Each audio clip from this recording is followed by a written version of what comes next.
Well, a good afternoon and welcome to the TNC Sports Talk YouTube channel. 2 hours of the throwing coming right up. It's a little after 3. I want to apologize to everyone for having such a delayed start.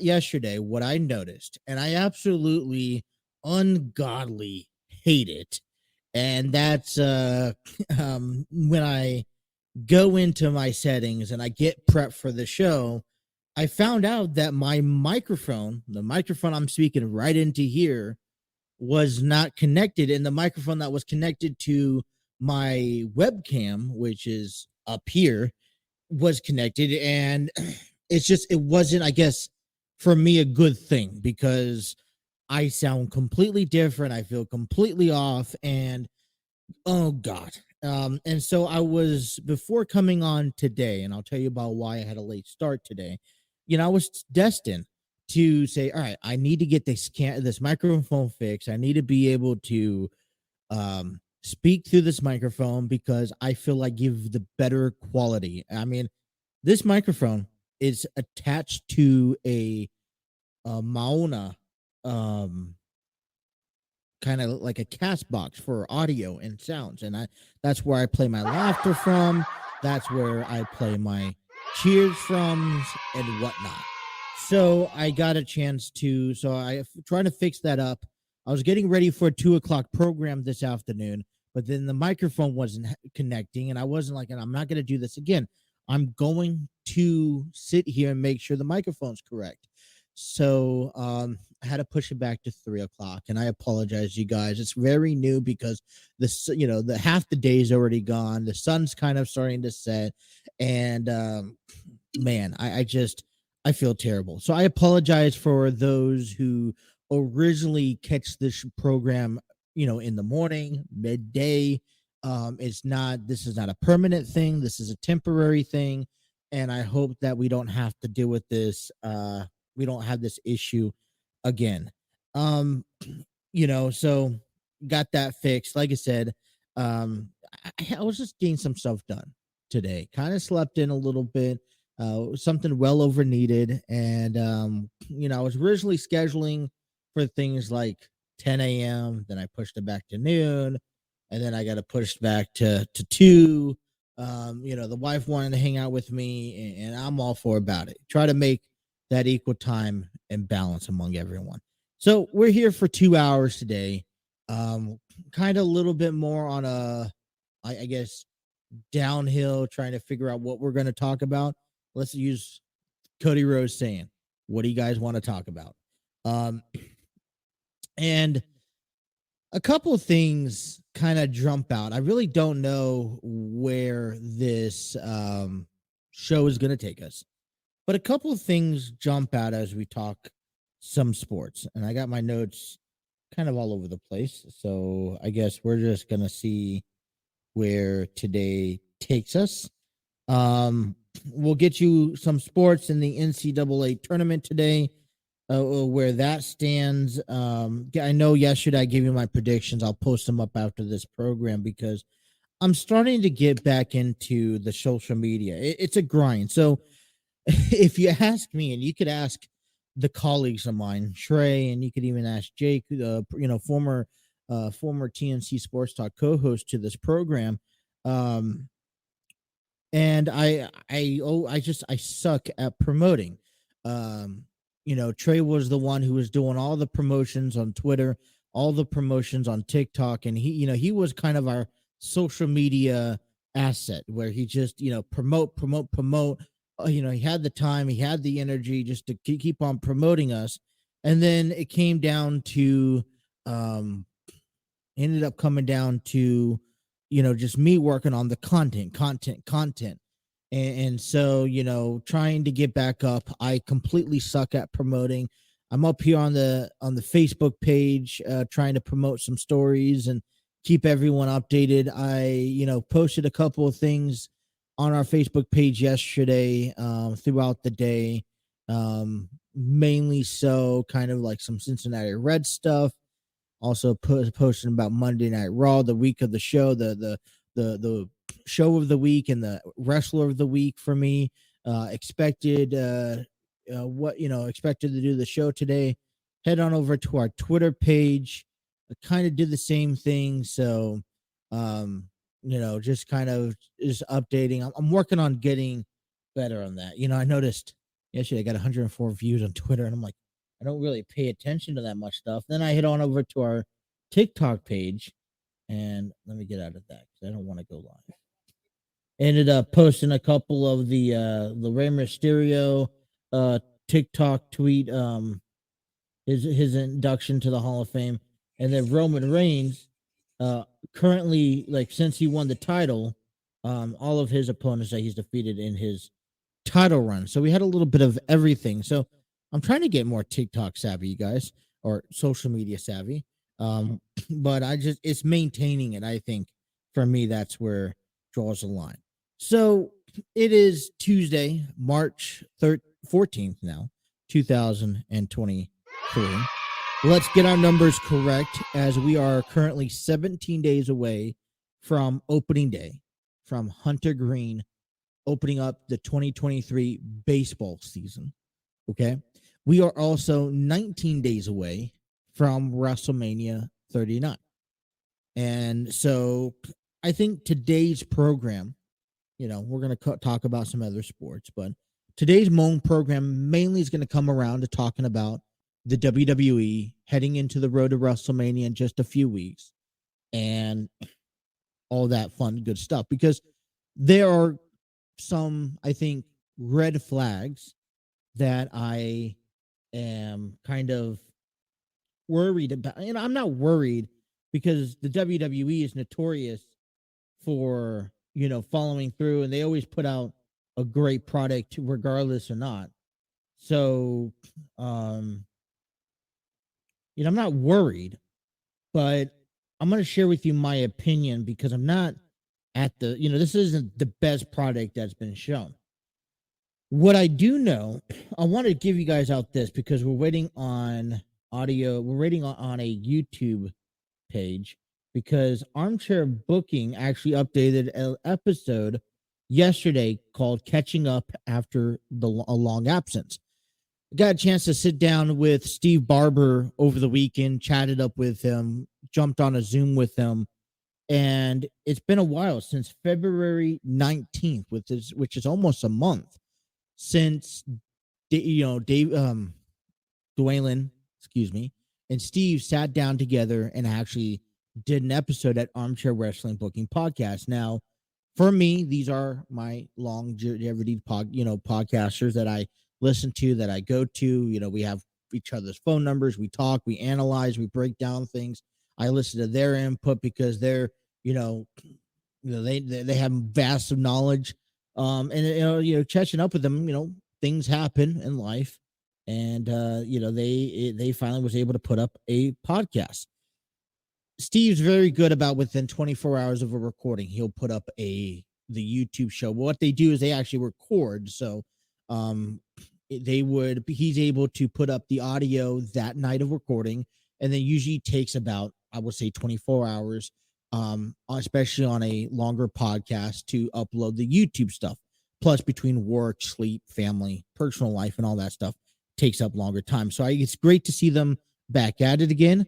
I encourage that if you guys are wrestling fans, to check them out. Check out Armchair Booking Wrestling Podcast.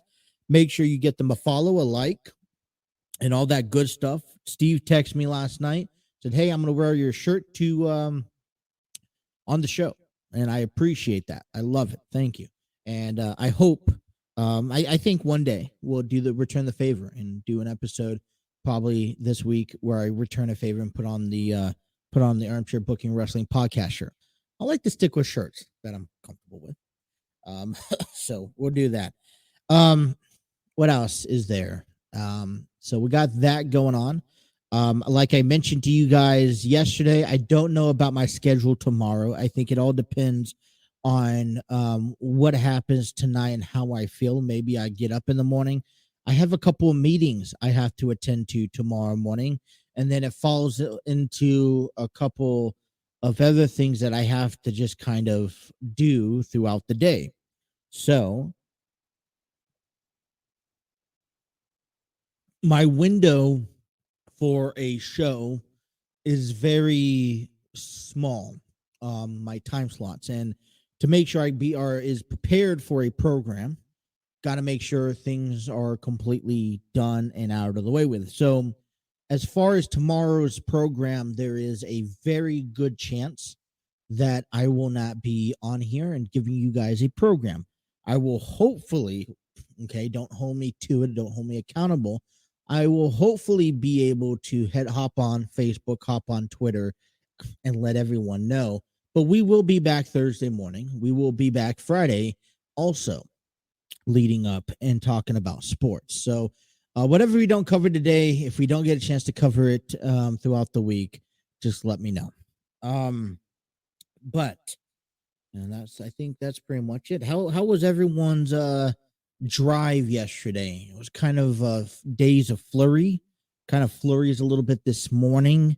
I did not, and I was pretty nice. I thought so. The wife asked me after the program. She was like, do you want to go out to eat? And I'm like, okay, I just got done with this program. It's kind of gloomy outside. I don't really have nothing planned, laid out for dinner. All right, let's go ahead and go grab a bite. So I got dressed and I wanted to throw on something comfortable, nothing too casual. My good pair of jeans are, dirty. They need to go through the wash. I also needed to, I don't have any good sweats on. And it was pretty, it wasn't too chilly, but I was like, all right, I'm going to wear a pair of cargo shorts.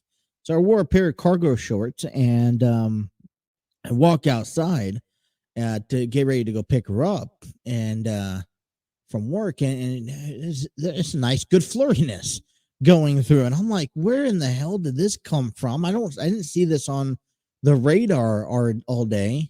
And it wasn't enough to stick on the ground. It was just enough, like you could, like it will stick on you for a couple of seconds, but nothing extremely bad to stick on the ground.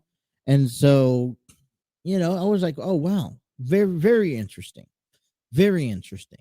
So we went through, went to a couple of stores, just kind of went out, hung out, and I noticed. I was like, we're going home. It's about 7:30, and I'm like, it's still light out. I mean, I know spring, the daylight savings kind of took into effect, but I was like, oh wow, this is really such a big news. Not big news, but big difference because the sun will normally set around 6:30 the latest, and to be 7 o'clock and still sunny, and I'm like, I'm happy. I'm getting a little ready and pre-prepared for spring and for the summer. So, but then last night it was like, at the same time, it was like enough to stick on the ground, sticked on the car. So I think everyone woke up this morning to a little bit of snow flurries on the ground, on the cars, and hopefully though, you know I don't, because this could just be in my area.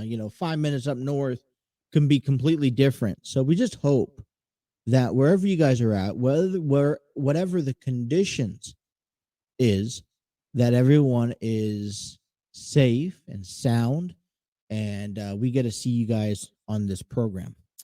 So, want to talk about WWE today. Heavenly going to be talking about Edge and Finn Balor, who is the new determination, the new announcement that's been confirmed for WrestleMania 39.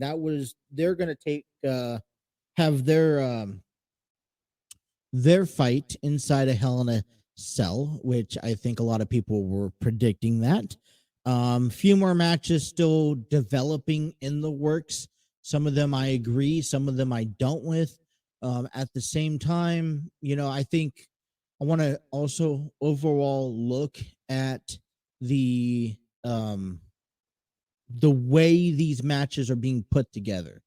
And it seems to me some of these matches are very, very similar in how they have approached to an example um, is that a athlete goes down to the ring, says, "Hey, so and so, I want to match with you at WrestleMania." The other person comes out and say, "Oh, you do ya? Well, let's go ahead and give you that match." And kind of that's it. Um, I wasn't expecting Raw to be better than this week than it was last week because I think we really got a lot of stuff down. But I think they made a little bit improvement um, to hopefully that really for me made me want to pay attention enough to make me want to pay attention for the 3 hours. So, we'll talk a little bit about that. We'll unravel all that stuff. The Cincinnati Reds lost yesterday and against the Milwaukee Brewers. Matter of fact, they got shut out 8-0. So we'll talk about that game a little bit, talk about the upcoming game tonight against the Kansas City Royals as Hunter Green will get the nod for the mound. The first four NCAA tournament begins tonight for the South and Midwest. We'll talk about those two games. I gave you my predictions yesterday. We'll cover the highlights and upcoming games in the World Baseball Classics as the United States ended up bouncing back to win. What was it? It was like 12-3 or something like that against Canada last night. They'll play tomorrow against Colombia. And then college baseball as the Cincinnati Bearcats are on the road and the Kentucky Wildcats are at home today. And we will go ahead and get you that type of cover. So it's kind of more of a maybe laid back day, a little bit of Bengals information and news. Some deals have been done. So enough there to talk about for 2 hours. So I want to go ahead and thank everyone who has been tuning in. If you guys are watching us on YouTube, thank you. Hit that like, share, and subscribe button. Be sure to have those notifications on. Don't miss a single episode. If you guys are watching us live on Facebook and or Twitter, we thank you. Hit that like button, share the episode with a friend, get people involved. If you guys are watching us and live and want to get into the comments and let us know how you think, hey, we want to know what you think and talk sports with you. So any questions, any concerns, any comments, please head on over to our YouTube page. Hit that like, share, and subscribe button while you're at it. Be sure to leave us a comment down below. We'll talk about it on the program here. If you guys are also downloading us, taking us on the road, wherever you guys go, we're on all audio streaming platforms, iHeartRadio, Spotify, Apple Podcasts, Google Podcasts, much more. If you listen to a podcast, I bet you bottom dollar, the Throwing is on there. So thank you guys for checking us out and making us your sports station to listen to here and locally. So, all right, we're going to step aside, take a time out, come on back, and talk about Monday Night Raw and WWE as the 2-hour program continues here. You guys are listening to The Throwing with Justin. That's me right here on the TNC Sports Talk YouTube channel.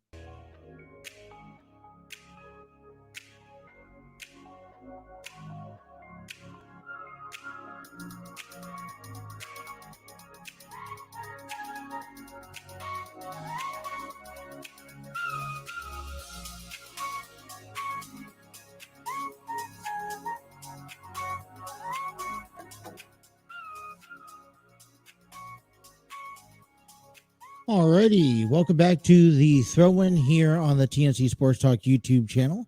The Throw-In would like to give a big shout out and thanks to StreamYard Studios, the proud home of the TNC Sports Talk YouTube channel. StreamYard Studios, where you could create podcast videos, host virtual business meetings, and even conduct interviews. Check out their free version today at StreamYard.com.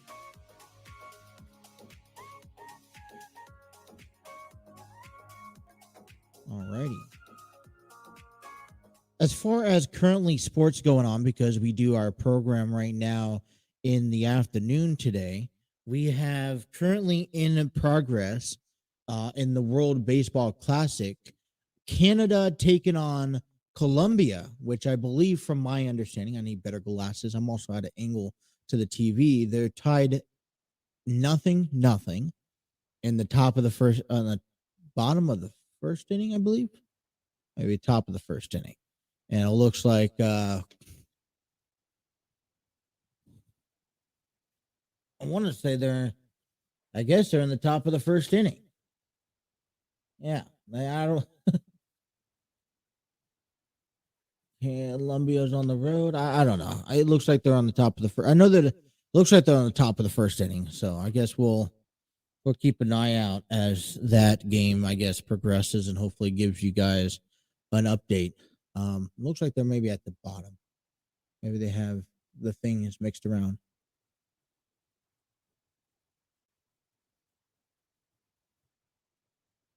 Excuse me. Got to stay hydrated here, folks. You too. I mean, even if it's cold, you guys got to stay hydrated. All right. So, where do we want to begin on Monday Night Raw? I told you guys at the beginning of the program that I didn't quite believe that Raw was better last night than it was a week ago.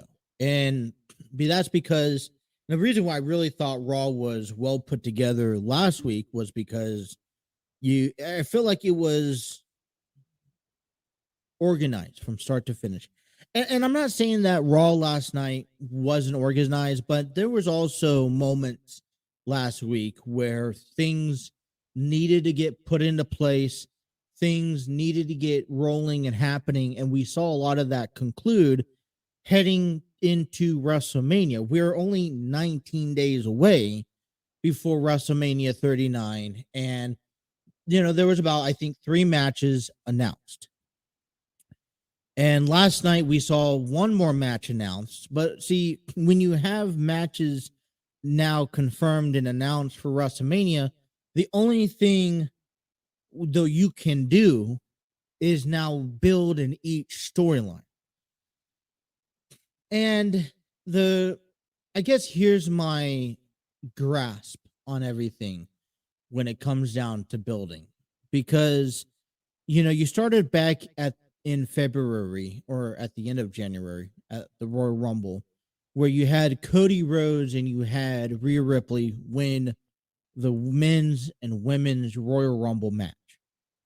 And they quickly determined who they were going to face. I think by default, Cody Rhodes already knew who he was going to face because of Roman Reigns having the undisputed WWE Universal Championship. Rhea Ripley, on the other hand, did not hesitate one bit and said, "Hey, I'm going to go after Charlotte Flair." Charlotte Flair and Rhea Ripley took a prolonged month long in the month of February, pretty much to sit back and not start doing anything about their feud up until Elimination Chamber. Now, whether you guys say it was enough or not, all they were going off of when Rhea Ripley informed the WWE Universe that she was going after Charlotte Flair because of a 3-year history span between them, because way back when Charlotte Flair defeated Rhea Ripley to become the new NXT Women's Championship on a reign that people arguably say that Charlotte didn't need. And that's kind of it. And they haven't really, because in my opinion, they haven't really taken stabs at each other since then. Yeah, they're trying to, but in my views, in my eyes, through my glasses, every time I see Rhea Ripley try to go after Charlotte Flair and make this more personal, make this more, and invite people to, hey, you got to watch this match at WrestleMania. I don't see it because Dominic Mysterio is always in the way, always somehow to be in the picture when he does not need to be. And I think the one problem about this match that is not getting the hype that it deserves between Rhea Ripley and Charlotte Flair is Dominic Mysterio. But let's move on because Dominic Mysterio has his own stories, and we'll talk about that coming up. But Raw last night, overall, not better than it was last week. Still, there are some storylines moving forward, such as Kevin Owens, saying, "Hey, listen, I want to do things by myself. I've been doing them for the past several months, and I feel for Kevin Owens. I feel for Kevin Owens because I understand that he has been fighting the bloodline technically by himself for the past 6+ months. He has, he came out, he's asked for Sami Zayn's hand and help and assistance, and Sami Zayn rejected him. Everyone rejected him. No one wanted to step up to the bloodline for months on end. And now people are on the same page as him. But the story, as we get closer, I felt like there was a couple of emptiness along that of the main event last night, where Sami Zayn and Solo Sikoa, or Kevin Owens and Solo Sikoa, win a one-on-one in a street fight match. But let's get down to the main topic. Those things we're going to talk about at the bottom of the hour. Trust me, we will. But last night, we saw Cody Rhodes inside the ring promoting his match against Roman Reigns. And one of the lingering questions we had, and I want to kind of air this out to you guys because I thought it was, and let me just find the right, there we go. All right, so we got the right one. Let me just find the right one here. Okay. And I'll get you guys set up, and we have some audio from what Cody Rhodes said last night, and I want you guys to listen to how he responds to facing Roman Reigns at WrestleMania. So here's the audio to Cody Rhodes' response to the special counsel Paul Heyman last night. Not work for the bloodline. And I don't work for Mr. Heyman. So if I want to come out here, stand side by side with Sami Zayn, I can do that. If I want to come out here and fight alongside Kevin Owens, I can do that. I kind of want to break this down as we go, you guys. Okay. So Cody Rhodes has basically stated, let me hide that up. I don't want to get flagged. All right. So as Cody Rhodes has stated, is that if he doesn't work for the bloodline, he doesn't work for Roman Reigns, he does not work for the Usos or Paul Heyman. And if he wants to head on over to and work alongside Sami Zayn and Kevin Owens, he can do so. And I think so. But why is he wanting to work alongside them? Why is he picking the nose into the bloodline's business? Let's continue. And I also hear Mr. Heyman say, don't make this personal.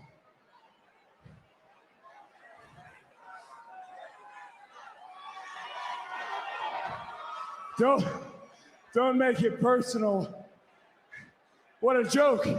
It has been personal since I first appeared on this show at 21 years old in front of these same cameramen. It's personal when week after week I'm choked up, fighting back tears with every sentence. It's personal when you wear a protective coat of armor, and I'm not talking about my robe. I'm talking about a tailored suit, and the reason I wear it is not because I think I am somebody. It's because I want to be somebody. Okay, so I want to make this emphasis here in his promo last night, because that is important, right? He is trying to find something inside him to get hyped about, to get intense about, to get hyped up on why this match is so important and why the WWE Universe needs to tune into the main event on April 2nd. Cody Rhodes continues.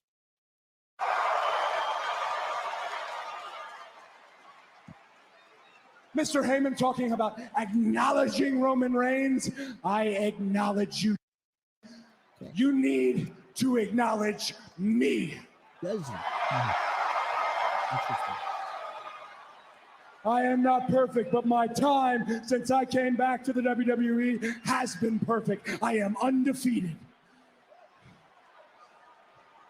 I grew up thinking that I was a prince in this industry, but I've got no crown, no chip, no master sword, no undisputed WWE Universal Championship. And on April 2nd, all right.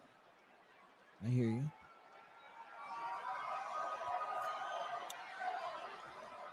On April 2nd, when the sun goes down on Hollywood, it is going down on Roman Reigns' generational run. On April 2nd, bold statement. On April 2nd, it's not just those who've got the Rhodes and the Runnels blood pumping through their veins. It's every single person who has followed me until the end. On April 2nd. Yeah, April 2nd. I have waited my whole life. I will wait no more. On April 2nd, Roman Reigns, I pin you. I stick you in this ring and become the first Rhodes to ever say he is the undisputed WWE Universal Champion. Yeah. There you go. You know what? And I sure hope that is the case. You know, one thing Cody Rhodes has done tremendously over the past few weeks promoting this upcoming match is how emotional he's getting behind it. And I think he really needs to get emotionally behind this match because it's about, there's really not much you're fighting for. So a couple weeks, back on SmackDown when Cody Rhodes and Roman Reigns faced each other one-on-one. It wasn't last Friday. It was 2 Fridays ago. They went face to face, and Roman Reigns said some pretty incredible, remarkable things that are true statements about Sami Zayn and about Roman Reigns and about their history and with their families. Roman Reigns has already been to the top, and he's at the top, and he has been at the top when people have put him down. Cody Rhodes had to leave to go find success somewhere else, just to come back to the WWE as being that top person.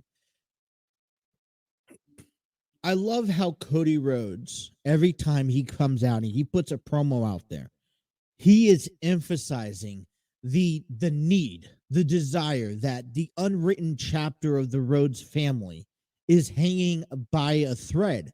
And of course, I think this is working as well as trying to make him that ultimate face, emphasizing the ultimate face, when it comes down to this match. But Cody Rhodes is kind of doing two things. And I think this is where the credibility kind of starts going down. Yes, he's not Roman Reigns' but Roman Reigns is not his boss. Paul Heyman is not his boss. And one of the question is why is he sticking his nose into the Bloodline's business? What personal vendetta does he have against the Usos nor Solo Sikoa? It's been strictly Paul Heyman and Roman Reigns has been only focused on Cody Rhodes heading into WrestleMania. They're not, yes, Roman Reigns is concerned about Sami Zayn and Kevin Owens, but he trusts the Bloodline to handle business as normal. Cody Rhodes is now responding to the Bloodline's business in an attempt to make things personal.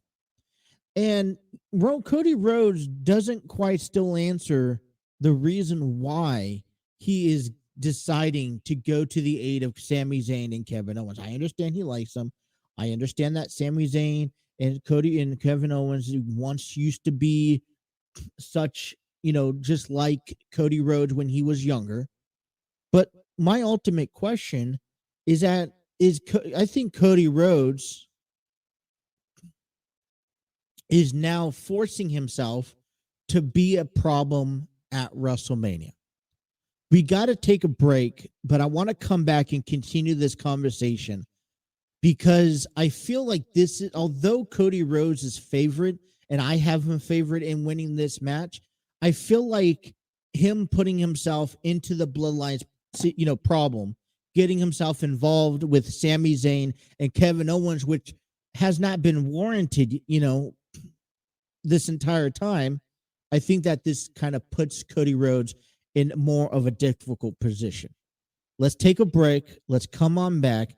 Let's have that open discussion, as well as Kevin Owens taking on Solo Sikoa in a street fight last night. Bottom of the hour comes next. You guys are listening to The Throw-In here on the TNC Sports Talk YouTube channel.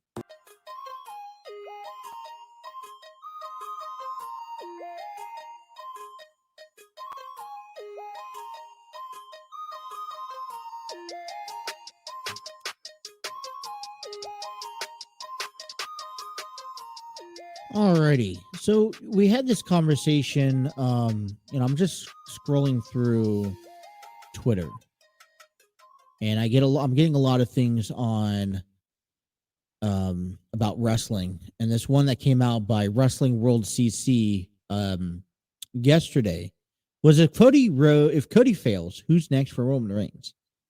And let's ask the ultimate question: who do you guys favor for WrestleMania, Cody or Roman Reigns? And the WWE has been decent. Hold on, let me reply back to this.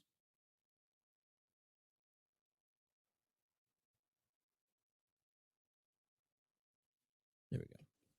Okay. So Cody Rhodes, and I want to just make this apparent. I give him a lot of credit because he's really making us feel why he needs to win this championship and beat Roman Reigns. And Roman Reigns has helped a little bit to cater to the reason why Cody Rhodes needs to win.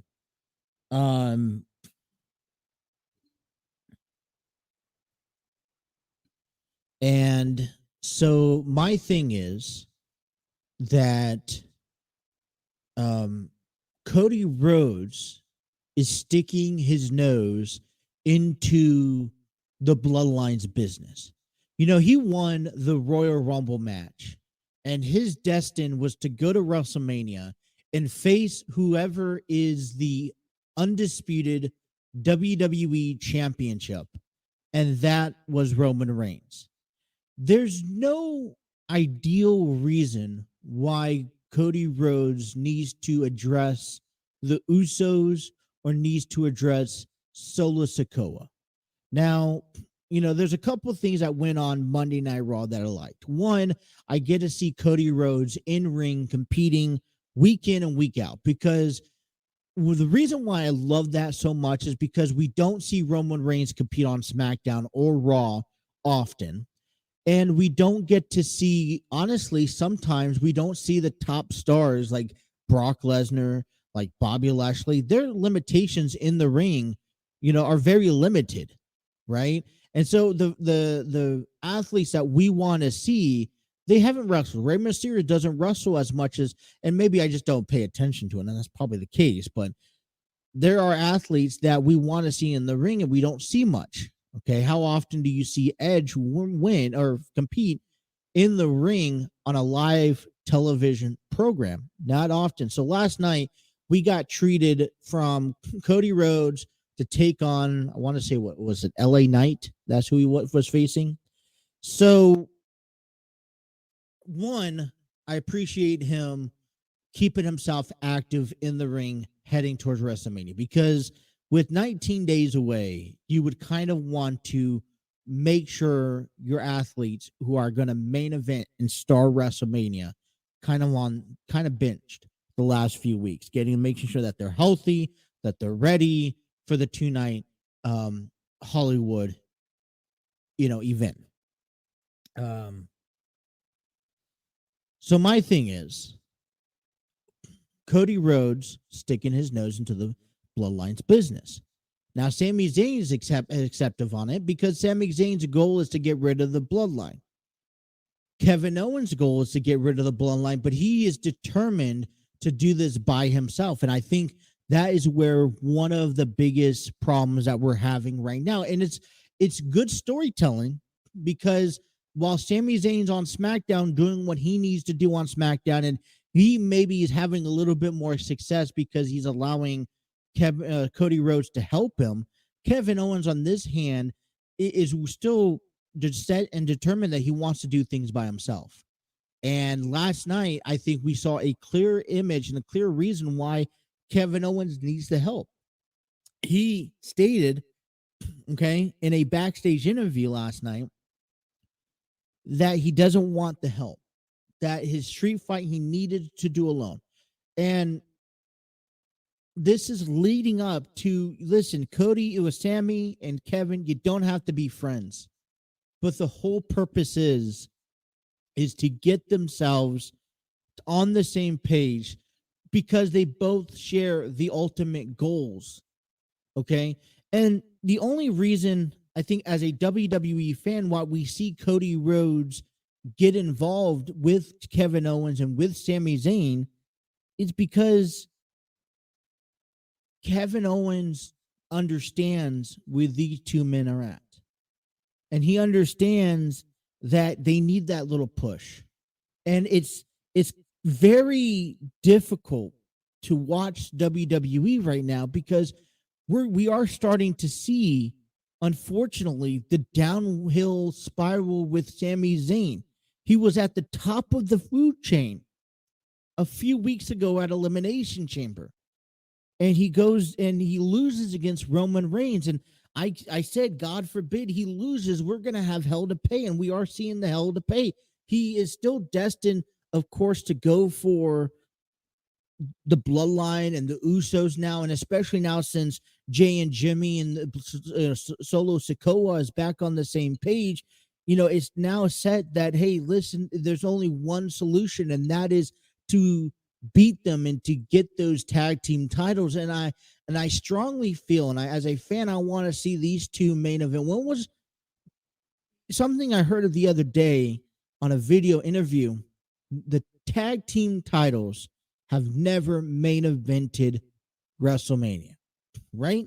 Never heard of. Well, just envision the Usos taking on Sami Zayn, Kevin Owens, WrestleMania tag team titles in the main event. History is being made as we speak. Kevin Owens needs to allow Cody Rhodes and Sami Zayn. And as we creep up, we're 19 days and counting away from WrestleMania, and it's coming up. And sooner or later, Kevin Owens just got his ass handed to him. He didn't want the help, and they ended the show laying flat in the ring. Now, I wish, and maybe this had to do with time restraints, but I wish that there was a little bit more destruction between Kevin Owens and Solo Sikoa. I didn't think they need to lay it all out on the table because that is to come maybe down the road, but they need to lay out majority of that and the whole idea of this match was to beat Kevin Owens to a pulp, to get him to realize, all right, maybe I need the help because I'm not winning or getting over, right? Only using chairs didn't do enough damage to me to say, all right, this is the breaking point. With 19 days away, you'd figure the breaking point is right now. And so I don't know how you're going to approach moving forward because I'm not quite sure what's going to happen on SmackDown, but I'm pretty sure on SmackDown we're going to see Kevin Owens. I think Sami Zayn and Cody Rhodes will team up to face the Usos. I believe. Don't quote me. I'll have to confirm that later on this week, right? But I believe that's what's going to happen on SmackDown this week. I would like to also see maybe Kevin Owens get himself to show up and to kind of maybe either edge himself to get involved and then back away, or get himself involved and then leave leaving Cody Rhodes and Sami Zayn standing tall. Predictions here, hypothetically. I don't quite know, exactly where that stands or how that works, but I'm just hypothetically speaking. But this is the center of attention right now in WWE, and you have a little bit of everything. Cody Rhodes and Roman Reigns are forcing themselves to meet. And then you have Sami Zayn, and Kevin Owens they got to figure something out to get together in order to get to the Usos, or the bloodline in this case. I guess another question is what is what are they going to do with Solo Sikoa, and how will he be a part of this bloodline WrestleMania weekend? He doesn't have a match, so I'm assuming he's going to be down at ringside. I don't know if Roman Reigns is going to go out this match alone along with Paul Heyman, or if he's going to have the Usos or even Solo Sikoa to help. But I think one of the bigger questions I want to ask you coming out of this conversation, the last couple segments, is it important that Cody Rhodes wins, or is it more important that Roman Reigns wins? Because Roman Reigns has this longevity of title reign. He's about to hit 1,000 days with this title after the match. But see, Cody Rhodes is putting all the chips out on the table, right? And he kind of has the most to lose in this sense, right? He's building it up. He's building the emotion that this is my destiny, that I need to win this match and become this, this champion, not only at, in general, but at the grandest stage of them all, which means what happens if he does lose? Do you see him at WrestleMania Backlash? Does Cody Rhodes become undisputed unified WWE champion, not tag team champion, but champion? Excuse me. I'm on to this. It's been an hour. Or does Roman Reigns finally drop the title? We've envisioned this, storyline go where there almost has to be an unclean finish to this match. Like, it can't just be clean. Like, someone has to interfere, in my opinion. But who? Sami Zayn comes out, causes Roman Reigns after he goes on and takes care of the Usos night one. He comes out and costs Roman Reigns night two. I guess you say never. Roman Reigns could. My point is that if Cody Rhodes does not defeat Roman Reigns at WrestleMania and Roman Reigns continues his title run, first of all, I think Roman Reigns deserves and needs a break, time off, time away from the company. He's been holding it down for the last 3 years, and I think Cody Rhodes is that perfect person. But when you finally say, if Cody Rhodes beats Roman Reigns, someone finally can beat the bloodline, right? This is the year where WrestleMania is shown as the bloodline falling short. And is WWE ready to make that change and to change that image? If Cody Rhodes doesn't win, what's next for Cody Rhodes? Because there's guys on the roster like The Miz and like Seth Rollins that will not allow Cody Rhodes to live that down. And it pushes him even stronger. And it makes you wonder if Cody Rhodes gets a second opportunity, when and against who? A lot of people maybe think Seth Rollins, but I don't even see Seth Rollins being the guy dethroning Roman Reigns, in honest opinion. So who? Question. So who realistically needs to win this match more? Cody Rhodes or Roman Reigns? And is it a clean finish? Can Roman Reigns lose to Cody Rhodes at WrestleMania, go off and leave for a couple of months, come back and reclaim his throne? And I think that's more likely, could be an option other than the other way around, where Cody Rhodes lose. Now he's back down at the bottom. He's failed. Okay. Roman Reigns is not just going to give him a rematch. And I think it would be stupid to see this rematch at WrestleMania, to be honest. So where does that leave Cody Rhodes moving forward? And I just don't quite believe that Cody Rhodes we'll just be right back up at the table. I think you have to go, take a couple months before building himself back up. And then it does lean the question to who beats Roman Reigns. So who has more to lose? Who has more to gain in this match? Big questions coming out of this conversation heading into WrestleMania here.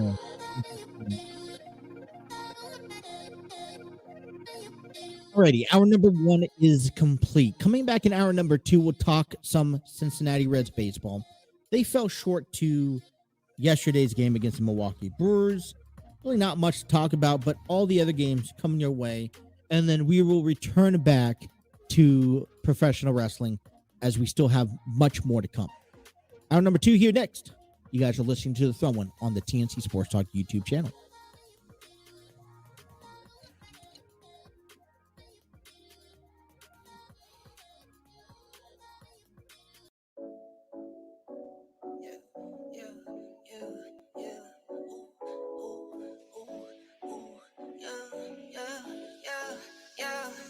Laugh it to the bank like ha ha ha ha.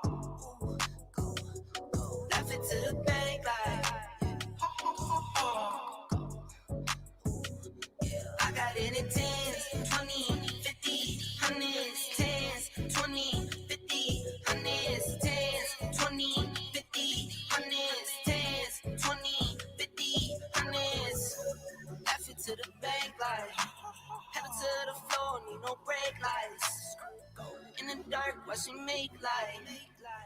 I'm a star, got no stage fright.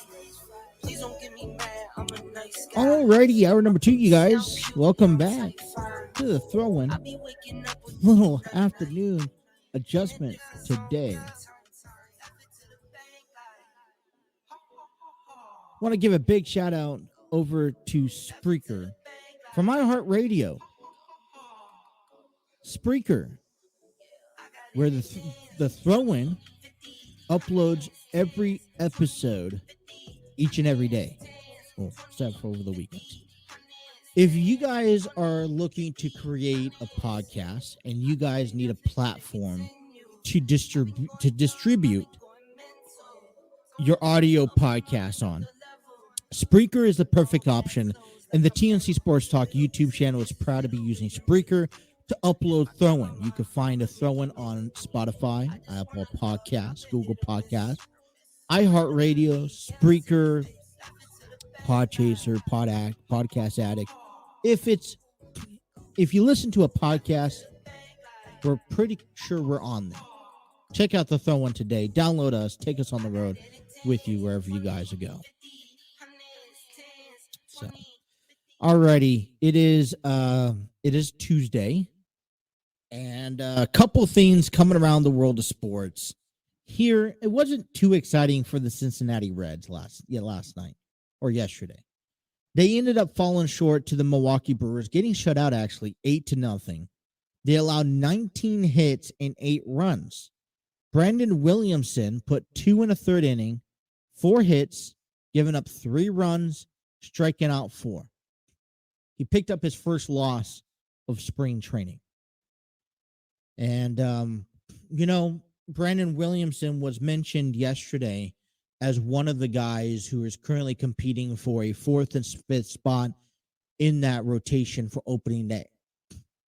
Now, I don't know how Cincinnati is planning on managing their ball players this year or even during spring training, but I'd say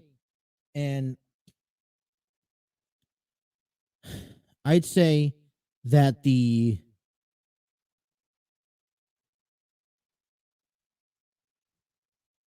how do I put this? I'd say that these starting pitchers who are expecting to get opening day slots, right? And especially these 5 guys who are currently on the list: Luke Weaver, Luis Sessa, Brandon Williamson, Connor Overton, and I believe there's a 5th guy. I saw on my Facebook page. Let me get to it. You have Luke Weaver or Chase Anderson. That's the guy. Right. And so you have 5 people, and they really need if these guys want to make it, to be in that 4th or 5th spot.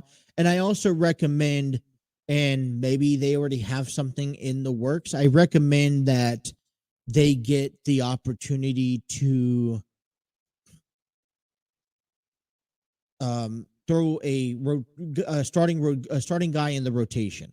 And I don't quite believe that's going to be Brandon Williamson. Now, unless one of the 4 guys starts off and okay, so let me rephrase it, because unless Brandon Williamson has a really good outing between now and the last game of spring training, then there is a chance that you see Brandon Williamson get a fifth, maybe the 5th spot nod on the rotation.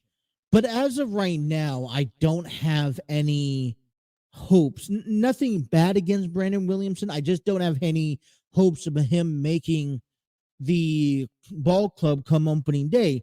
And it's just so, listen, keep him in the, I say, keep him in the 40-man roster, because he's one of those young guys that I will like to see up in the major league some point this year, getting some work in, right? Keep him on the 40-man roster if it was up to me. Send him down to AAA and let him get him a couple cracks at it.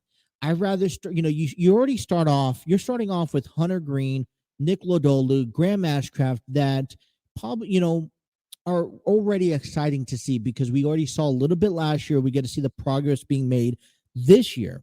Throughout the year, I've heard, on the Lock on Reds podcast, which you can find on YouTube or podcast options, and they keep on explaining how, you don't want to maybe, how you're not expected to see everyone come up to the major leagues right away, be in intervals, right? Every few months, you see a new group of guys make their way up until the transition is changed.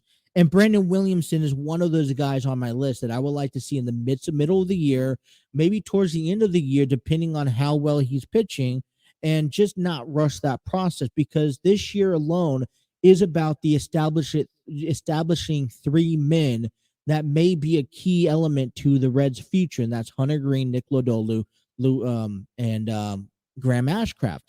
What does that mean? I mentioned yesterday, Luke Weaver gets the nod for the mound, gets the 4th spot role. I highly believe in that. That means also maybe Luis Sessa gets in. You see, then, in my opinion, okay, if you want to bring anybody up and give him that starting, 5th slot, Connor Overton. But I think the battle will become Connor Overton, or you will see Chase Anderson. And then I strongly feel that you throw Luis Sessa as that utility guy in the bullpen that could go a longevity personality. You could go 7, you could go get him 3 innings, 3-4 innings. You could get him a start also and kind of work around him. And he's kind of already had a little bit of that role yesterday. So, yeah, they didn't do well. I wasn't quite impressed by Brandon Williamson's game yesterday, only going 2 1/3. He gave up 3 hits, picking up the loss, man. I mean, it also doesn't help a ball club when you don't transpire runs or get guys on base. 3 hits for the Reds. That's kind of all that was mustered up. They play against the Kansas City Royals tonight, 9:05 p.m. Eastern Standard Time. Hunter Green will be on the mound for the 8-10 Redlegs, as Hunter Green is 0-1 with the 5.4 ERA. Kansas City Royals 14-2 coming into tonight's game. Zach Greinke will get the nod for the mound.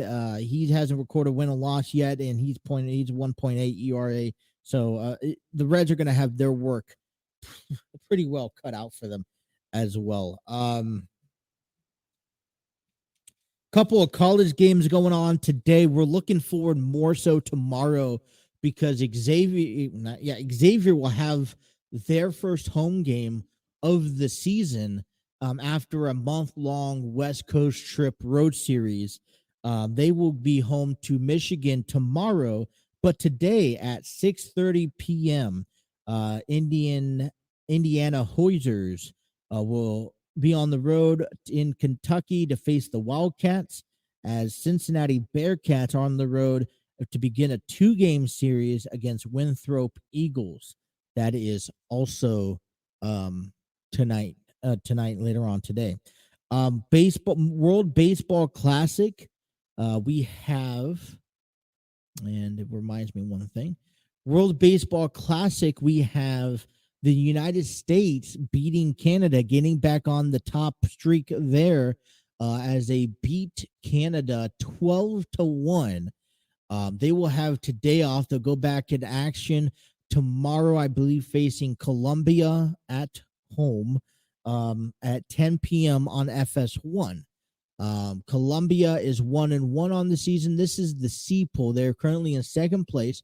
They're currently facing Canada right now, and I don't have a current update score because they're in a live action play. But we will see. And it's kind of interesting because Revere San Martin's up, and I believe they're in the top of the fourth inning, and Canada's up 1-0.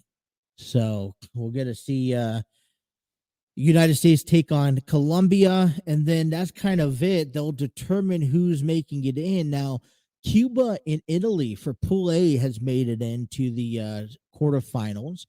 You also see Japan and Australia making it in. I believe, I don't know, I want to say it was like Japan and Italy facing tomorrow in the quarterfinals of Thursday. So we'll get you updates for that.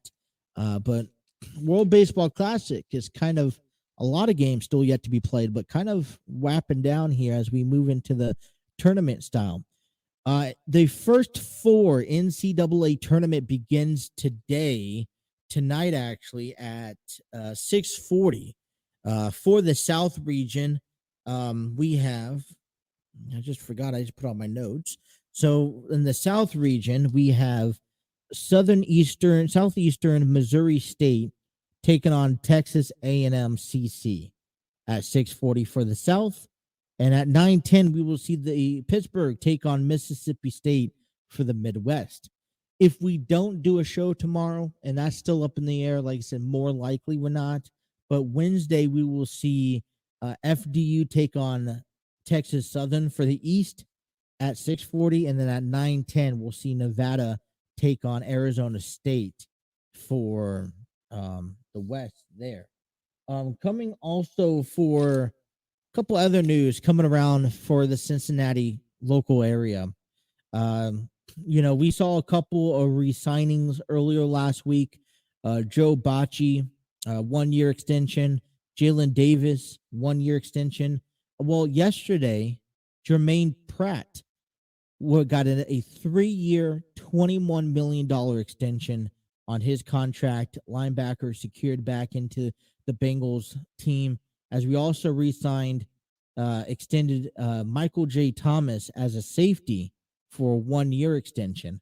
A couple of shattering news, which kind of, I think, floriates what we're capable, what the Bengals are having to now adjust with, because this isn't the same team. We know that we can't keep all of the same players that took us to the Super Bowl, especially the players that we love, and priorities have to be changed. And we also have to allow some of these guys to grow and go get paid, because we may not be able to pay them the money that they want to get paid, but there's guys out there that deserve to get paid and deserve to get the big bucks. And yesterday we saw Von Bell head over to Carolina, signing a 3-year deal, $22.5 million, $13 million guaranteed. Jesse Bates moved over to Atlanta for a 4-year deal, $64 million.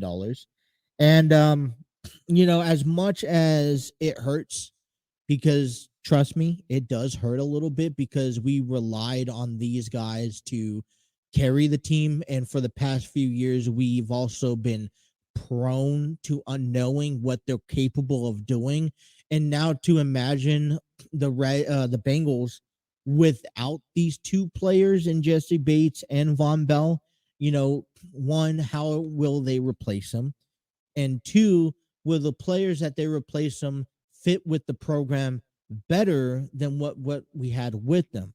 So those are kind of some key issues that when we get rid of someone like like Bell or like Bates, but we do want to wish both of them the best of luck.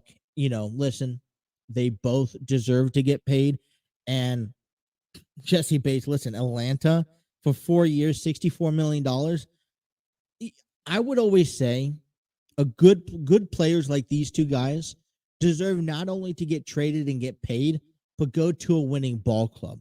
And I don't know if Carolina nor Atlanta is going to win this year. Now, I know without Tom Brady, it makes it an open league division.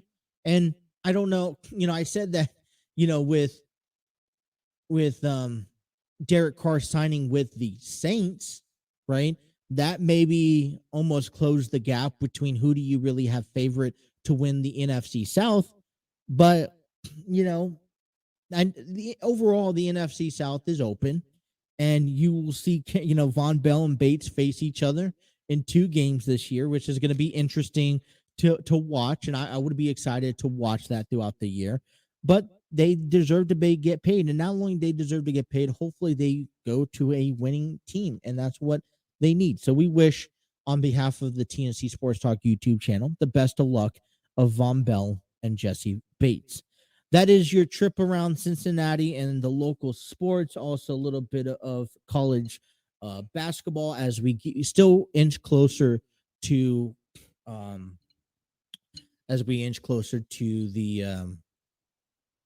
NCAA tournament later this week.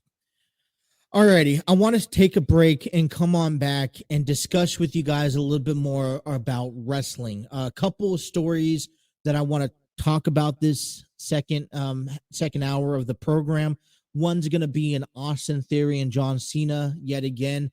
And then I also want to bring up the Rey Mysterio and Rey Mysterio and Dominic Mysterio story. How I think they're perfectly laying this down to basically become a good storyline, and probably one of my favorite storylines in the back half of the road to WrestleMania that I'm enjoying to see unravel. Also, the story came out with Bray Wyatt being absent from Sunday's WWE live event. He's kind of been absent the last couple weeks. Where is he? How is he doing? We'll try to provide you an update. So we still have much more to come. So hour number 2 here. Thank you guys for tuning in to the throw-in here on the TNC Sports Talk YouTube channel.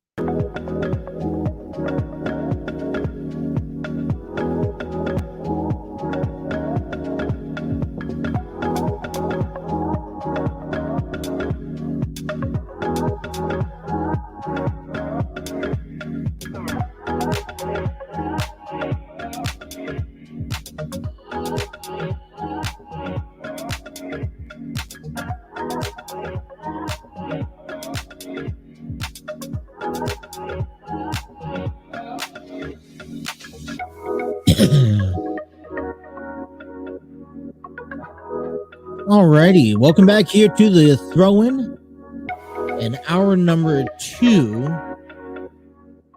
Yesterday, we were treated to a little bit of information about the next inductee to the WWE Hall of Fame. And we know that back on Friday on SmackDown, that Rey Mysterio was the first inductee that will be kind of not hosting, but will yet again host, the class of 2023. And quickly names started flying around, like the Great Muta, which rumors have it, Batista, and so forth. And this Wednesday on The Bump, available on YouTube, Facebook, Twitter, Instagram, and Twitch. Also streaming on Peacock. Ric Flair will be a special guest informing the Bump audience and the cast members the next inductee to the Hall of Fame.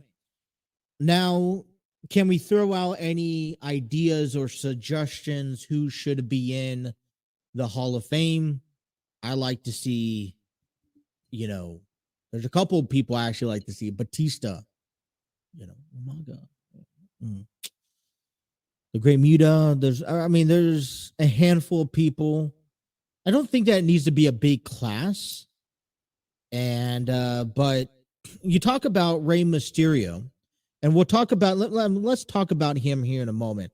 I do want to share this here because I just found this out about just a few minutes ago that the Eagles are adding Rashad Penny as Miles Sanders say goodbye.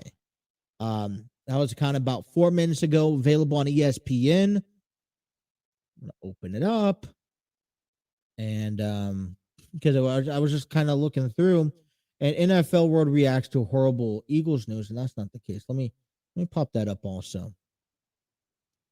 And this is what I have. All right, so the Philadelphia Eagles may have made a Super Bowl this season, but the team is going to look a lot different next year. It's always tough for a team to maintain a stuttered roster, given salary cap consistency, and those salary cap constraints are hitting Eagles particularly as hard as the team in losing a huge chunk of their roster. ESPN Stats and Info tweeted out that Marcus Epps played 1,058 defensive snaps last season, the most by any Eagle player. 8 of Philly's top 9 players by total defensive snaps last season has either left, are currently free agents, or received permission to seek trade. Adam Schefter retweeted it with Eagles losing another defender. Safety Marcus Epps has reached agreement with the Las Vegas Raiders, per sources. I was actually on Monday's news. But then I pulled up on just during the break that the Eagles have agreed in terms on a 1-year deal with running back Rashad Penny, formerly for a former Seattle Seahawks and also former San Diego State.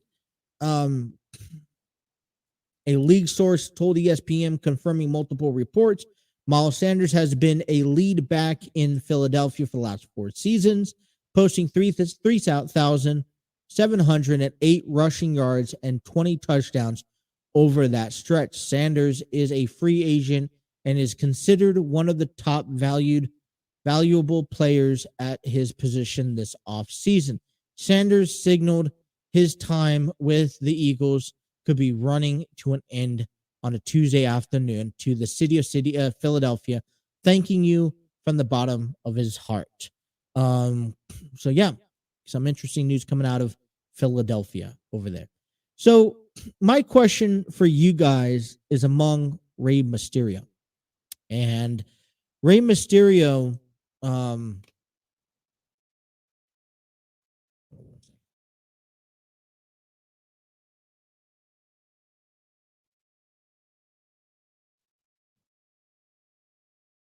gonna put this question up here.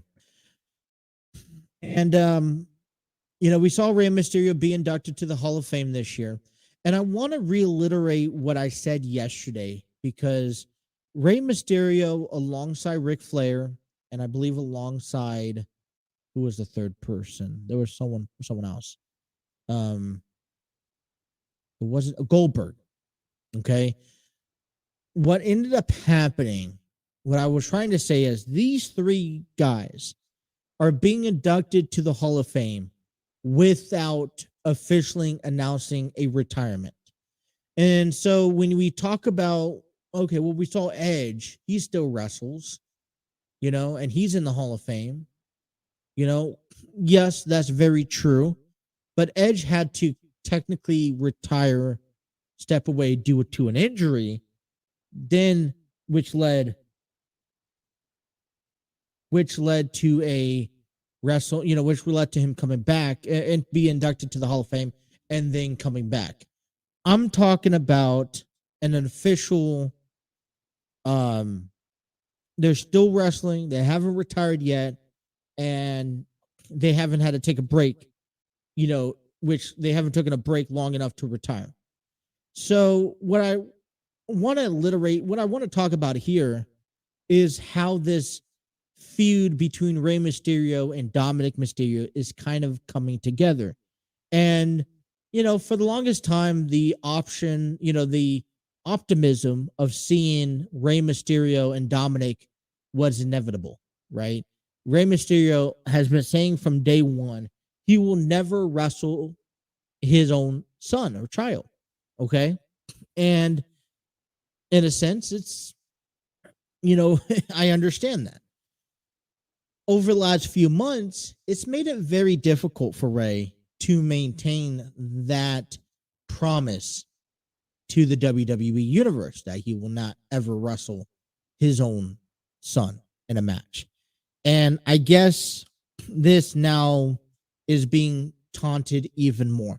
And I really like how this feud and the attention of this feud is getting over the last few weeks. And I think it got a little bit more personal last night on Raw, where Dominic basically told Rey that he is failing the WWE universe and he's a coward for not accepting his Rey Mysterio, Dominic's challenge at WrestleMania. And so, my thing is that I could, and it's like, it's interesting because there are a couple of storylines heading into WrestleMania that I feel have kind of been repetitive in how it was announced or how a wrestling match became a match to WrestleMania. We saw a challenge from Becky, Lita, and Trish to Damage Control in the ring. We saw John Cena accept the challenge to Austin Theory last week. We saw Edge, who I think the only alternative has made a stipulation under the match that he accepted last night on Raw. We saw Brock Lesnar accept Omos's match a few weeks ago. We saw Logan Paul accept Seth Rollins' challenge.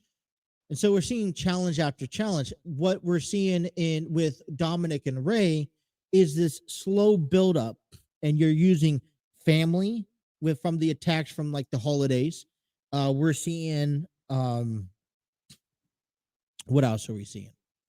We're seeing Dominic kind of sabotage Rey's in-ring matches and performances. He kind of ruins his celebrations and excitements and achievements. And he's kind of picking and he's kind of poking at Rey time and time and time again.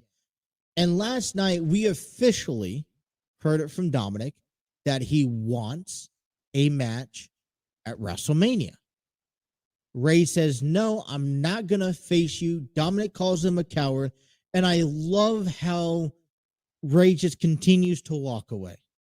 Because this buildup, it kind of makes you wonder, are we going to see Dominic and Rey?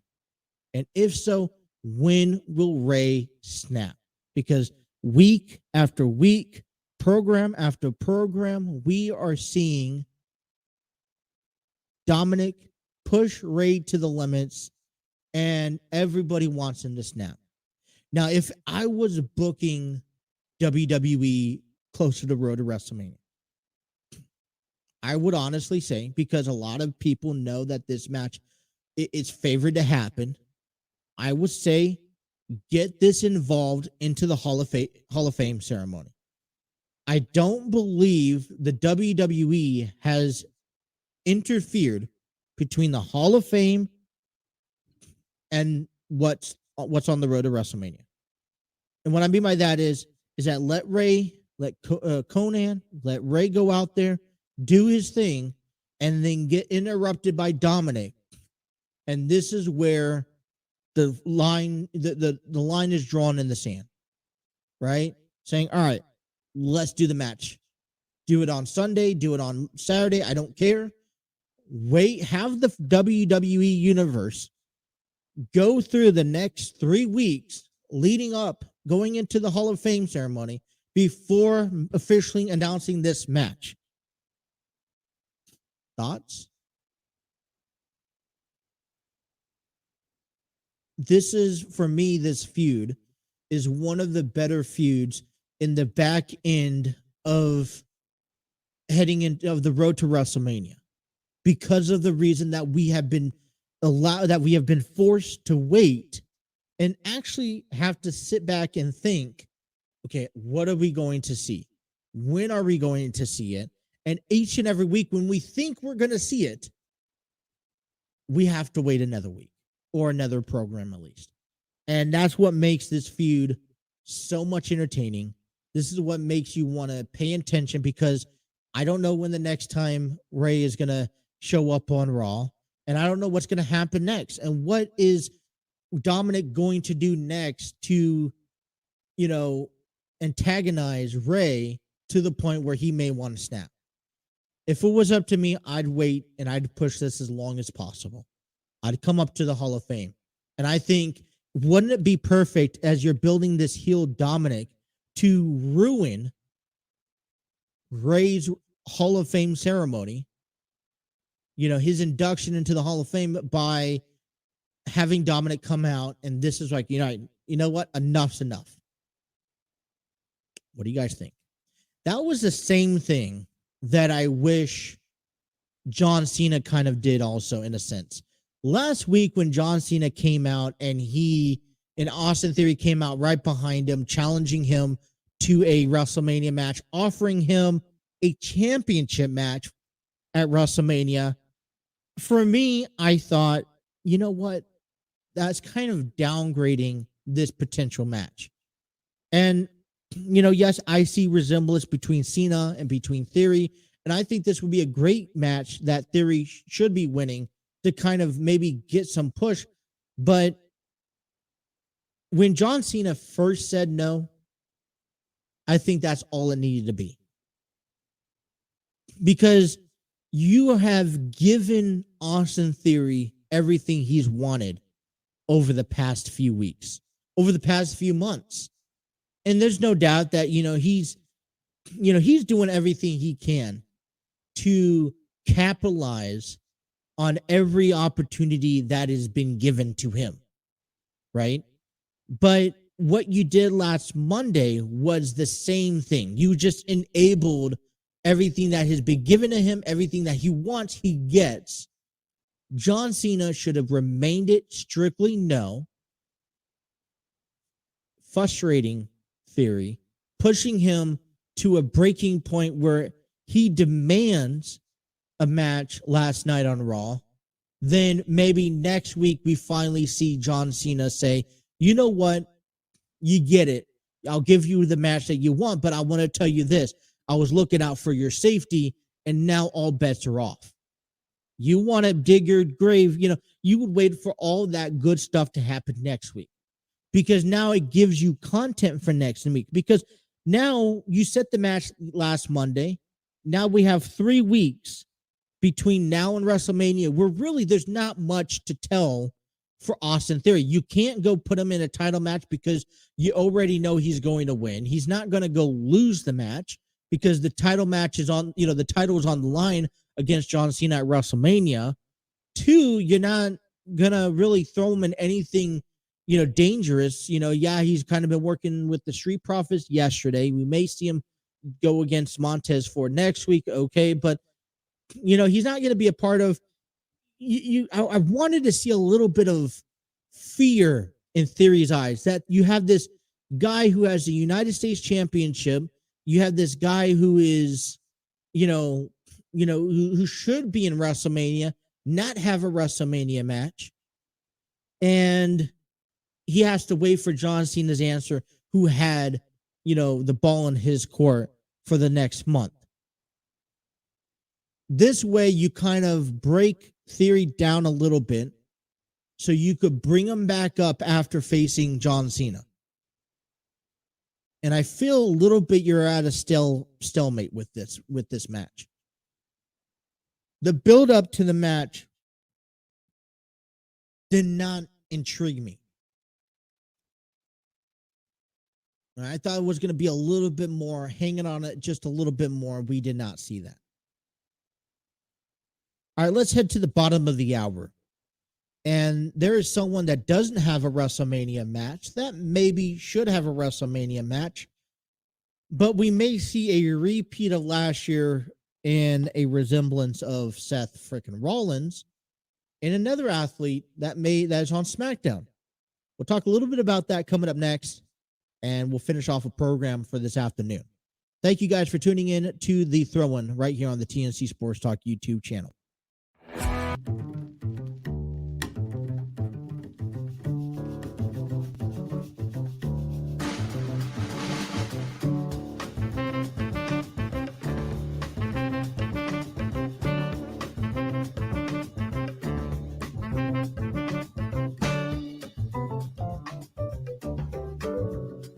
Alrighty, welcome back here. Bottom of the hour, bottom of the program here, and we want to give a last big shout out and thanks to Epidemic Sound. Discover your world-class artists, composers, and bands. Find the perfect soundtrack and give your social media accounts the music they deserve. Epidemic Sound is a royalty-free music link. For more information, check out Epidemic Sound today.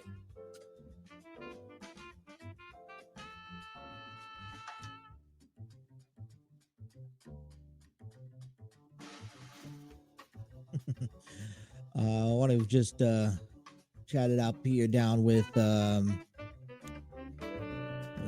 Trey the Champ in the comments today, saying that Ray is scared of Dominic. You know, it's also luchadors tradition.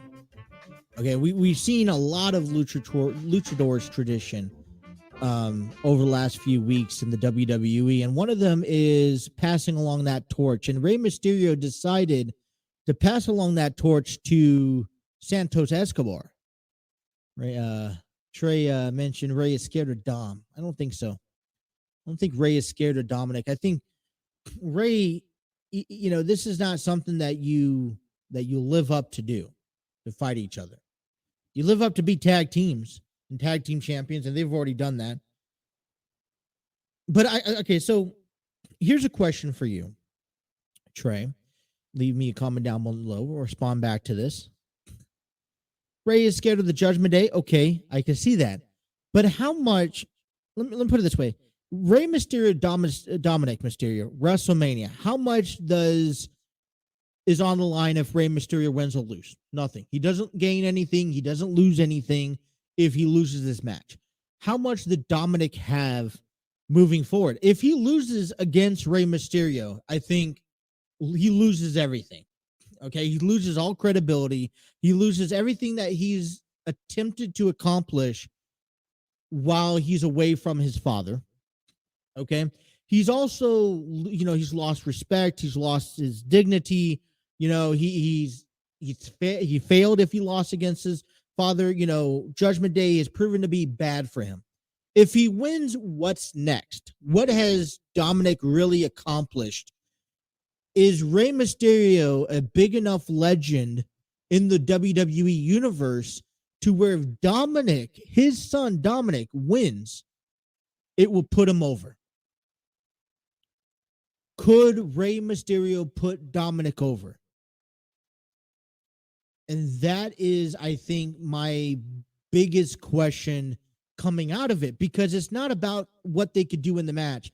It's about finally getting Dominic over to the point where, listen, one day you're not going to have, you know, Rey Mysterio at your side.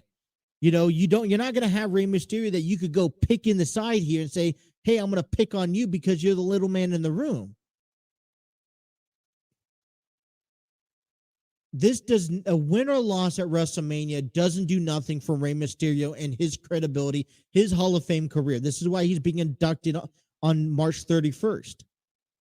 This does do something for Rey Mysterio, win or lose. Just like it does, I mean, it's the same, I guess, same question you could ask about Austin Theory. What does a win over John Cena do? What does a lose over John Cena do for his career? And I question this. Although I think this would be, you know, John Cena and Austin Theory is a good match at WrestleMania, I don't think John Cena is the guy to get Austin Theory over that threshold. because you know that Austin Theory, by losing, what does this do to his career?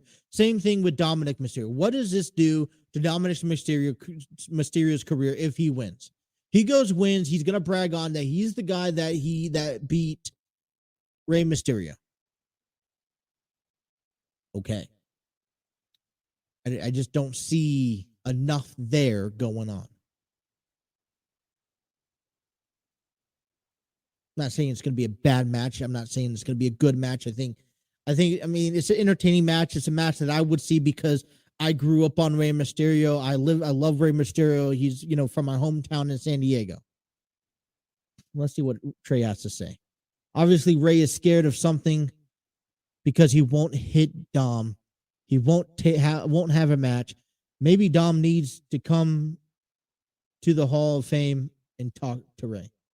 No, he needs to come to Hall of Fame, ruin the ceremony, and maybe attack Rey. This is a perfect time to get Conan involved. This is a family thing. You think that the bloodline is the only family affair, issue at WrestleMania? Dominic, Rey Mysterio, family thing. And this is why I think it's so important that you head to WrestleMania or you head into the Hall of Fame in that factor, not announcing this match yet. You wait into the Hall of Fame. You wait until Rey Mysterio has his speech, and you wait, and then you have Dominic do one last thing that draws the line.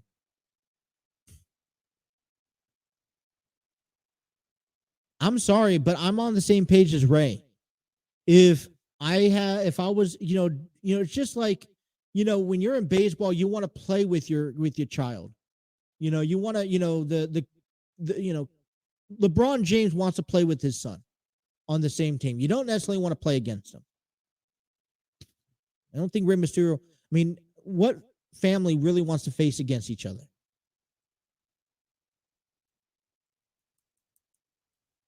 But anyways, we got NXT tonight going on as we head to NXT Stand and Deliver. Gallus defends their NXT tag team titles against Pretty Deadly. Apollo Crews would take on Dabocado, formerly known as Commando Aziz. Wesley will hold another open challenge for the North American Championship, and Johnny Gargano will speak on the returning back to NXT. And that is tonight on NXT at 8 p.m. Eastern Standard Time on the USA Network.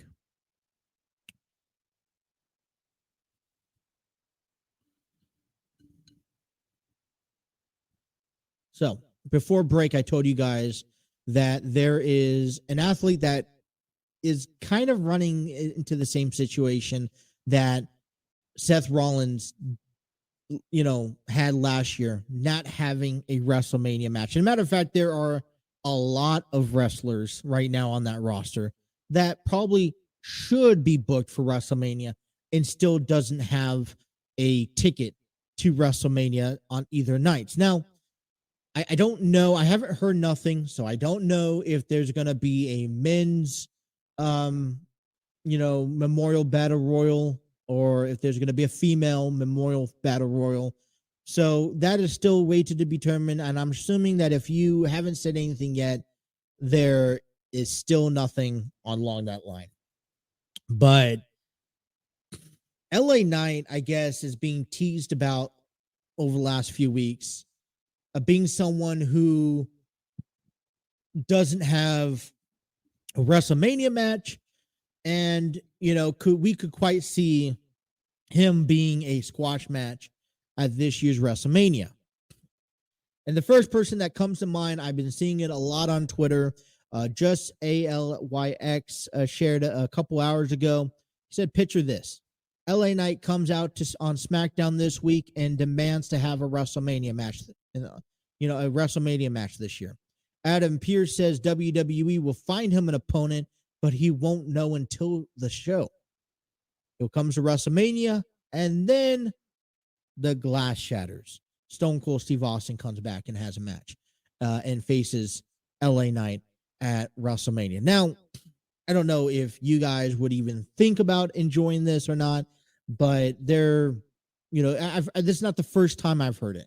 And it's a rumor, Stone Cold Steve Austin had himself a good fight against Kevin Owens last year.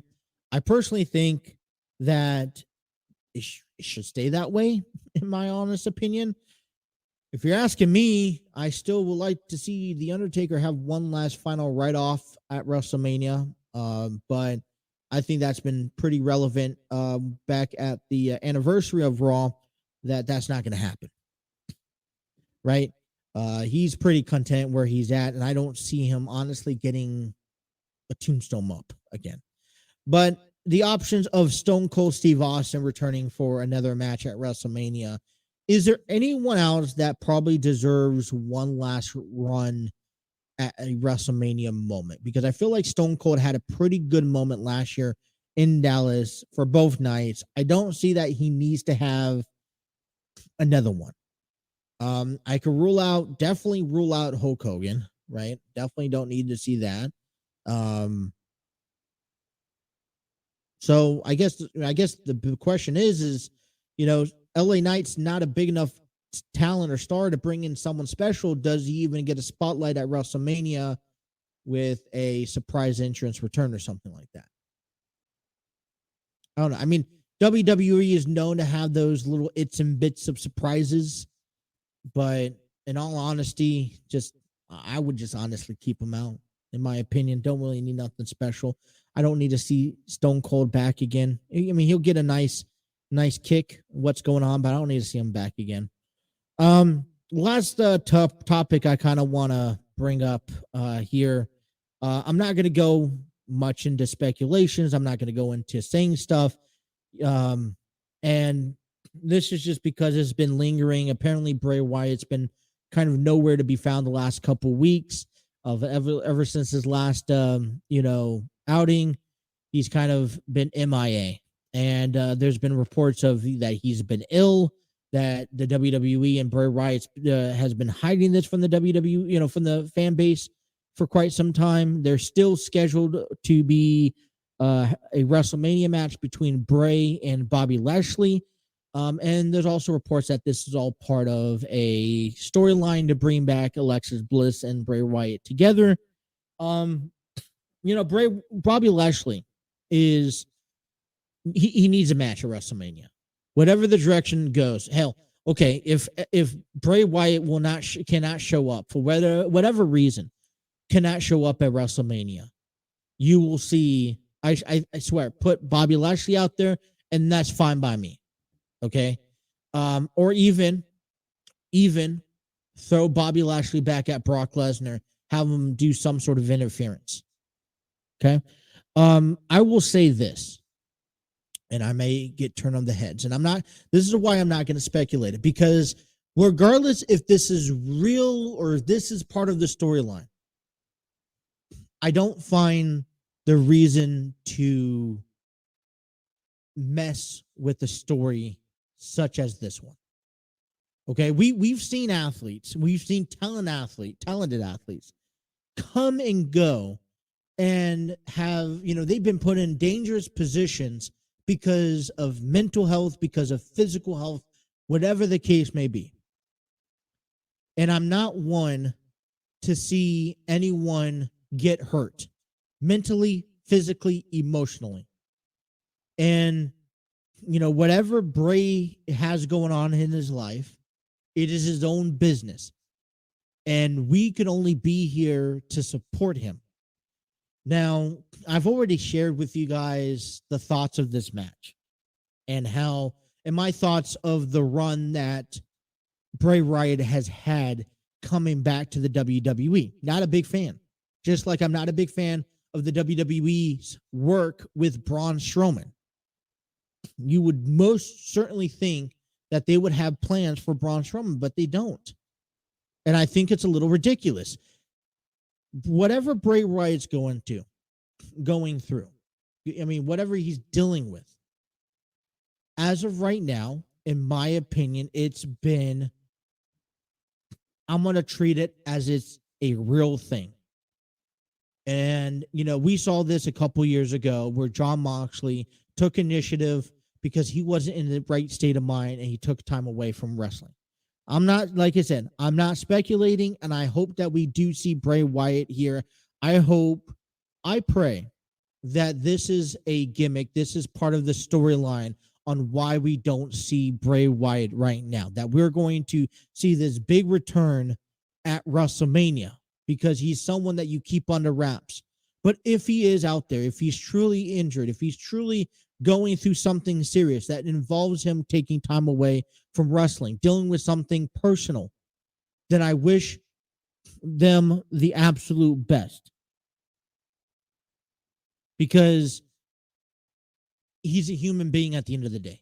And I think he deserves the absolute best from anybody, from everybody, even if this is all comes back and says this is part of a gimmick, that's fine. I'll eat this one because there's no reason why speculation should be anything less or anything more than Bray Wyatt's health in this sense. So like I said, I'm not going to go say anything more about what it could be, what people are saying it is, what the people are saying it isn't. I am saying, though, that whatever the case may be, we wish Bray Wyatt the best. And hopefully we get to see him at WrestleMania this year. Alrighty, 2 hours are in the books. We want to thank everyone for tuning in on YouTube, Facebook, Twitter. Stay tuned over the next hour as we will be getting this episode up on audio platforms. So if you missed any part of this program, guys, be sure to download us, take us out on the road wherever you guys go. Hit that like, share, and subscribe button. Don't forget to tune us in. Probably, like I said, right now, don't bet on us showing up tomorrow because I have a lot of things and not many open time slots. But with that being said, if we don't see you guys tomorrow, we'll see you guys on Thursday. Talk more sports with you guys, get you guys ready for the weekend, and all that fun stuff. My name is Justin. This is The Throw One. We thank you. Until the next time, you guys take care. Have a great day.